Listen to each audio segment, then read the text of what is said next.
My name is Isabella Monroe. I'm 32 years old. And until last Saturday night, I believed that being loved quietly was still being loved. My boyfriend said, "You don't need to know where I'm going. It's not like you matter socially." He didn't even raise his voice. That was the worst part. It was calm, casual, like he was explaining the weather. Brian Martinez was standing in front of the bedroom mirror, adjusting the collar of a tailored charcoal blazer. Full grooming, expensive cologne, polished shoes. It was 8:00 p.m. I was curled up on the couch with a book still in leggings, thinking we'd maybe order Thai and watch something mindless. "Out," he said when I asked where he was headed. "Yeah, but where?" He paused, met my eyes in the mirror. "Why do you need to know?" "I don't need to know. I'm just asking. It's a thing with people from work." "Do you want me to come?" He actually laughed, not loudly, just under his breath. "No." "Why not?" That's when he turned around fully. "Isabella, you don't need to know where I'm going. It's not like you matter socially, no offense, but these events are networking. You stand in corners. You don't really engage. It affects how I'm perceived." I felt the air shift. "I love you," he added quickly, "but I need to keep my professional life separate from this." He gestured vaguely at me, at my quiet, my stability, my small circle of friends. I just nodded. "Fair." He looked surprised that I didn't argue, grabbed his keys, didn't kiss me, didn't look back. The door closed. The apartment felt different after that, smaller. "You don't matter socially." I repeated it in my head like I was testing the weight of it. Around 11 p.m., my phone buzzed. Instagram notification. Brian had posted to his story. I almost ignored it. He posted constantly. Perfect lighting, cocktail glasses, laughter, people who seemed permanently mid-toast. But something made me click. It was a photo of him in a club, arms wrapped around a woman with long dark hair and a red dress, his face pressed against hers, her eyes closed, both of them laughing. Caption. Finally with BAE. Best night ever. I stared at the word. BA. He had never once called me that. We'd been together 2 years, living together for 1. He had never posted me, said his Instagram was professional, said most of his followers were industry contacts. Apparently not that professional. I screenshotted it immediately. Then I did something I hadn't done in months. I scrolled. 3 weeks ago, dinner photo with the same woman. Tagged Brianna Carter. Caption, my favorite person. 5 weeks ago, beach photo. Her head on his shoulder. 8 weeks ago, mirror selfie. Him shirtless behind her. 4 months. 4 months of public relationship posts. Weekends he told me were work retreats. Client dinners. Visits to his sister. I felt something inside me go very still. I wasn't the girlfriend. I was the secret. I called my best friend Talia Brooks. It was almost midnight. "Bella, is everything okay? Can you look at someone's Instagram for me and tell me if I'm hallucinating?" I sent her Brian's profile. Silence. Then, "Isabella, what is this?" "That's my boyfriend." "Your boyfriend. He's all over this other woman." "I know." "How long?" "Looks like at least 4 months." "And you didn't know?" He made me feel ridiculous for even caring about social media. Talia exhaled slowly. "What are you going to do?" "He'll be home soon. And I'm going to show him." At 1:47 a.m., I heard the key turn. Brian walked in laughing at something on his phone, slightly unsteady, smelling like expensive gin. He looked up and saw me sitting on the couch, lights still on. "You're still up." I didn't answer. I just held up my phone. The screenshot filled the screen. The one that said finally with BAE. The color drained from his face instantly. "Isabella." I didn't move. I didn't blink. I just waited. And finally, very quietly, I asked, "How long?" He swallowed. "It's complicated." And just like that, the man who said I didn't matter socially looked like he was about to lose everything. "It's complicated." I stared at him. That's not an answer. Brian dropped his keys on the entry table. The sound echoed too loudly in the silence between us.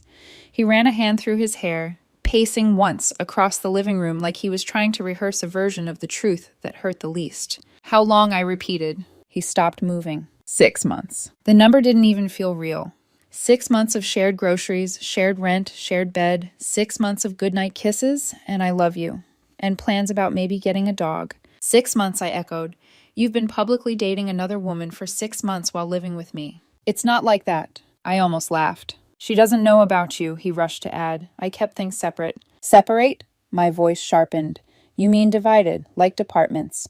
Brianna Carter gets the spotlight, I get the shadows. It's not that simple, Isabella.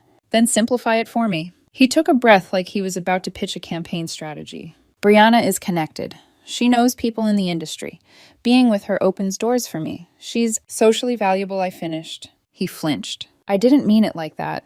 You did. Earlier tonight. You don't matter socially. That's what you meant. He stepped closer, lowering his voice. I love you. There it was. The lifeline he thought would save him. I love you, he repeated. What I have with you is real. It's stable. It's safe. But what I have with her is different. It's strategic. Strategic. I felt something cold settle in my chest. So I'm your safety net, I said slowly. And she's your stepping stone. He didn't deny it. I thought I could manage both, he whispered, until things were more solid in my career. Then I would have chosen. Chosen, I stood up now. You don't get to audition women for permanence. It wasn't supposed to get this far. But it did. Silence. The clock on the wall ticked loudly. 2:04 a.m. Get out, I said. He blinked. What? Get out of my apartment. It's 2 in the morning. You should have thought about that before you posted your other girlfriend as BAE and forgot I follow you. Isabella, I'm drunk. We need to talk about this calmly. We are calm, I said. That's what scares you. He looked at me like he was trying to find the version of me who would forgive him. She wasn't there. Either you leave, I continued evenly, or I start calling your coworkers tomorrow and asking about Brianna. And I make sure everyone knows exactly what kind of image you've been building. That did it. Within 15 minutes, he had thrown clothes into a duffel bag. His movements were jerky now. Panicked. At the door, he paused. You're overreacting. I met his eyes. No, I'm reacting. He left. The door shut. This time I locked it. Then I did something petty and honest. I found Brianna Carter's profile.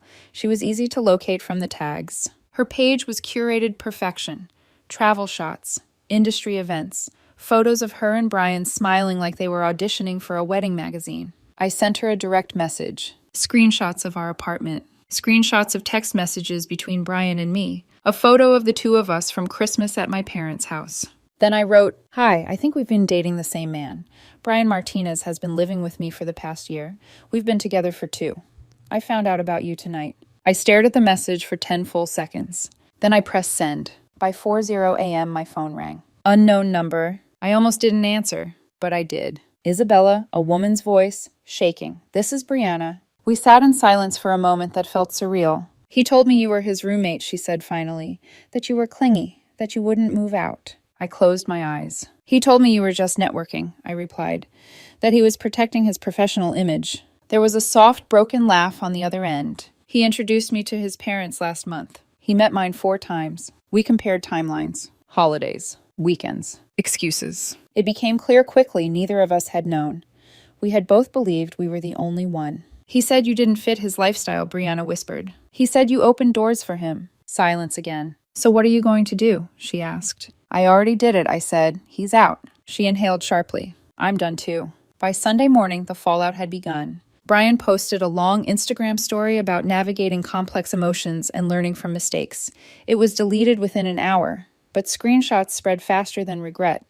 I didn't post anything. I didn't need to. By Monday, I woke up to missed calls, mutual acquaintances, numbers I didn't recognize. I ignored them. An email came through from a new address. Subject, please read this. I deleted it without opening. Tuesday, his mother called. I answered because she had always been kind to me. Isabella, honey, I don't know what happened, but Brian hasn't stopped crying. He says you won't speak to him. Did he tell you he's been publicly dating another woman for 6 months? I asked gently. Silence.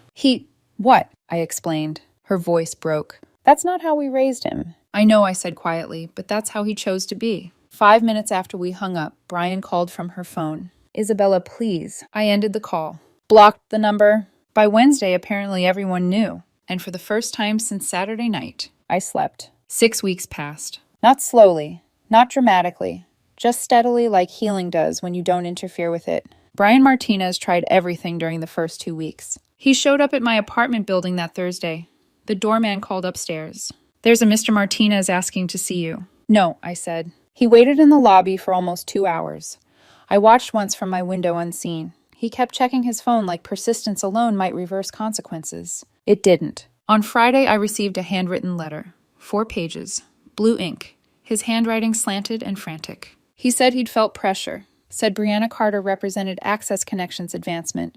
Said what he had with me was real love, stable grounding, irreplaceable. He wrote that he thought he could balance both worlds until things settled. He wrote that he never meant to hurt me. That line almost made me laugh. No one accidentally builds a double life for 6 months. I read the entire letter. Then I tore it into small, deliberate pieces and dropped them into the trash. Later that same day, Brianna texted me. He showed up at my office. Security escorted him out.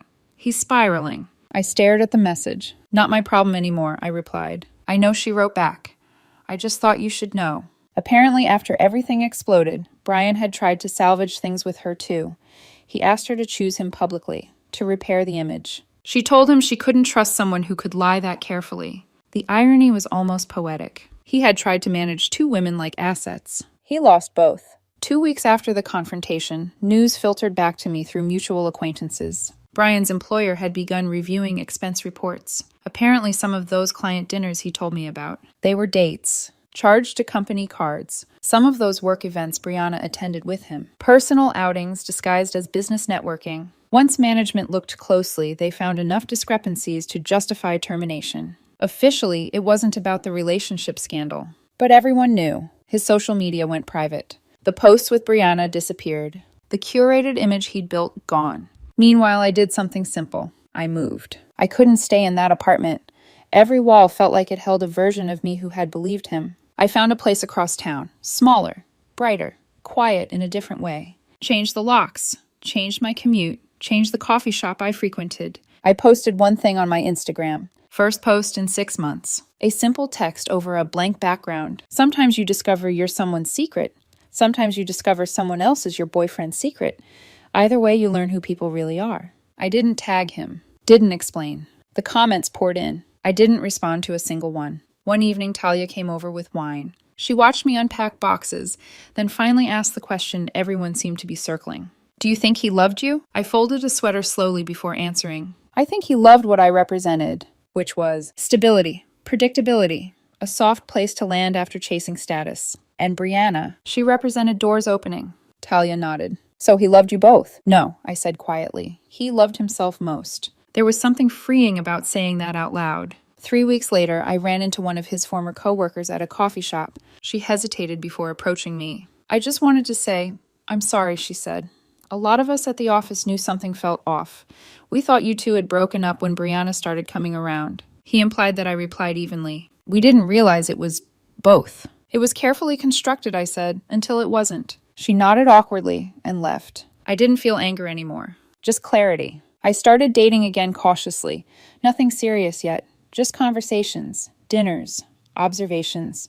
And I noticed something interesting. The first time a man hesitated to post a photo of us. The first time someone made a joke about keeping things low-key. The first time someone implied I wouldn't fit in certain rooms. I left. No explanations. No negotiations. I had learned. If someone makes you feel like you need to shrink to protect their image, you're already too big for them. Last week, Talia asked me one more question. If you saw Brian again, what would you say? I didn't hesitate. Nothing. Because the truth is, he already told me everything I needed to know. The night he said I didn't matter socially, he meant it. And when someone shows you exactly where you stand in their hierarchy of value, believe them. I'm Isabella Monroe. I'm 32. I live in a new apartment now in a neighborhood where nobody knows my history. I learned that social media can expose what people work very hard to hide. I learned that betrayal rarely comes out of nowhere. It builds quietly behind closed doors. And I learned that sometimes the most powerful revenge isn't loud. It's simply stepping out of someone's double life and letting their own collapse echo without you.